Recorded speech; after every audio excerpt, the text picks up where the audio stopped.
you were in Manchester when Pep was introduced to Man City fans in the summer. With 12 points out of the last 4 games, he seems to be delivering on his promise for these Abu Dhabi owners, isn't he? I was going to say, I'm not sure if by accident we're both wearing blue today, but that wasn't the plan. They're very happy here in Abu Dhabi about the victory. It's clear, we could say, that he's taking them into a new category of play. And this is not a club that's been struggling, as they won 2 league titles in the last 4 years, having invested about $1 billion into the process. With the win of the derby here, he does a number of different things. They remain undefeated, of course.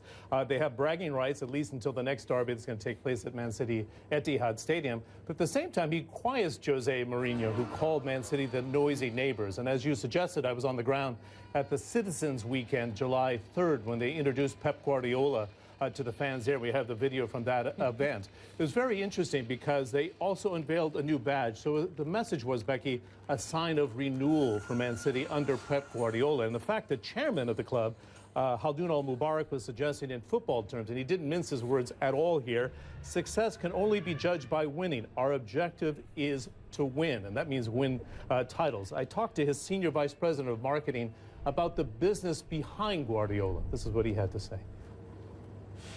I think what Pep will bring is really a culture, a philosophy of success and a style of play that will be developed across everything that we're doing here, and I'm sure it will have long-lasting effects. Now, it's very interesting what Barada had to say here. It'll certainly have an impact, Becky, not only on TV rights, but merchandise, but they've been building the fan base. Back in 2008, they only had an average fan base of 30,000.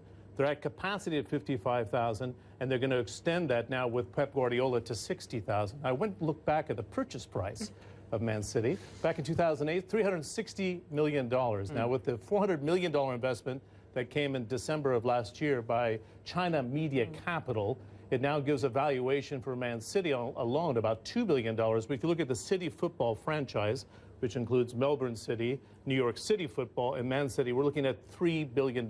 So about $1.5 billion invested. They think they can get a valuation now holding at $3 billion if Pep continues to win. Well, if Pep continues to win, I'll see any United fan, and they will be absolutely mortified about that game yesterday. I have to say, the first 40 minutes, I mean, it was like a training session that Man City were giving against Man United. Man United, of course, did come back, but it was 2-1 in the end. What's the wider strategy here, John? How does football dovetail with development of Manchester as a city? Not Manchester City, the football club, but Manchester as a city itself. Yeah, well, it's a phenomenal point. As you know, for 1 square meter, we're going to run this story over the next month or so. But I went back in July to take a look at exactly that.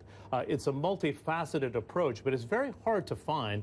And Becky, I've gone from Asia to the United States in the last year looking at transformations to see one at this scale. For example, Ancoats in that area of East Manchester, as you well know, was basically derelict before the purchase here by the Abu Dhabi United Football Group, now belonging to City Football Group. We're looking at 6,000 homes being built, $1.3 billion of investment.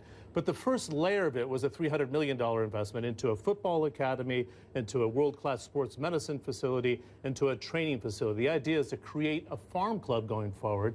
The first basically major project was the stadium. The second layer was that $300 million investment, and it's layer by layer. Now here's the CIO, the Chief Infrastructure Officer for City Football Group, the man who's in charge of seeing this out over the next 12 years. Take a look. We have likened it to an iceberg, and people can see the bit at the top, but they don't know what's coming, and we're okay with that. It's not about trying to impress people in the here and now. It's about doing the right thing for the club and for the community over a longer period of time. Man City project is like an iceberg. It's an interesting analogy, because they said it's starting to peak above the surface right now, but there's a lot more to come.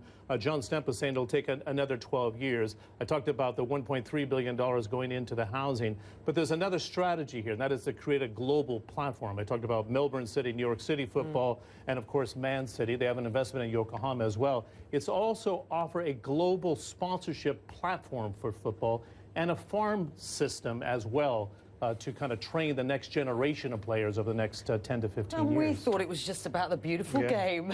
A lot of money at stake. Yes, a lot of